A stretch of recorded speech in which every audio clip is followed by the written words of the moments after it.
À chaque fois qu'on évoque le patrimoine, malheureusement, les gens pensent que on parle de patrimoine, du patrimoine colonial. Bon, le patrimoine colonial fait partie de notre patrimoine, comme je l'ai dit, on l'assume, mais notre patrimoine est beaucoup plus large, beaucoup plus global que le patrimoine colonial. C'est un patrimoine déjà immatériel, c'est nos référentiels en termes d'identité culturelle, c'est le patrimoine immatériel.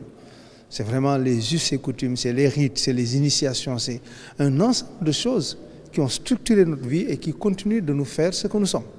Donc je pense que c'est ce patrimoine immatériel qui est important aussi. À côté maintenant, il y a le patrimoine matériel, c'est les lieux de mémoire, c'est les sites sacrés.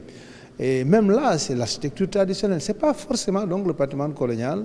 On a fait l'état des lieux donc global de l'ensemble de ce patrimoine et également montrer aujourd'hui quels sont les programmes qu'on déroule au niveau de la direction du patrimoine culturel, au niveau du ministère de la Culture, pour faire face à ces aspects. Voilà donc un peu l'objet de cet exposé d'aujourd'hui, bon, et montrer également que la gestion du patrimoine n'est pas l'apanage uniquement du ministère de la Culture, parce que nous avons d'autres acteurs qui agissent sur le patrimoine. La décentralisation confie aux collectivités locales une gestion du patrimoine.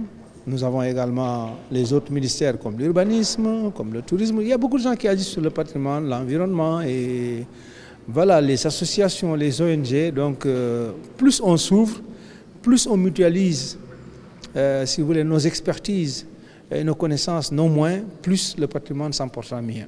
Nous, on s'est toujours dit que le budget de l'État est là, mais il ne suffit pas. Pour réhabiliter une seule maison coloniale, si nous prenons par exemple l'ancienne gouvernance de Kaolack, il nous faut à peu près 250 millions à 300 millions. Si on a un budget de 600 millions, la moitié y passe.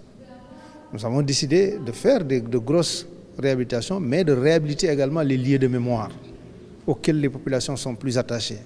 Réhabiliter une mosquée à Loire, réhabiliter une église à Carabane, réhabiliter un mausolée dans le Sine, ça c'est des choses extrêmement importantes auxquelles les gens sont attachés et qui ne coûtent peut-être pas trop cher. Mais il ne faut pas s'arrêter là. Il faut aller vers des partenaires financiers. Il faut aller vers la coopération. Nous travaillons avec les Espagnols sur le patrimoine subaquatique. Il faut aller chercher au niveau de l'UNESCO, même si l'UNESCO n'est plus riche. Voilà, aujourd'hui c'est un peu une situation difficile, mais il faut travailler avec ces structures-là pour trouver des moyens.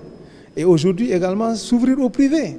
Le partenariat public-privé est incontournable si on veut sauvegarder le patrimoine bâti. Je dis bien bâti.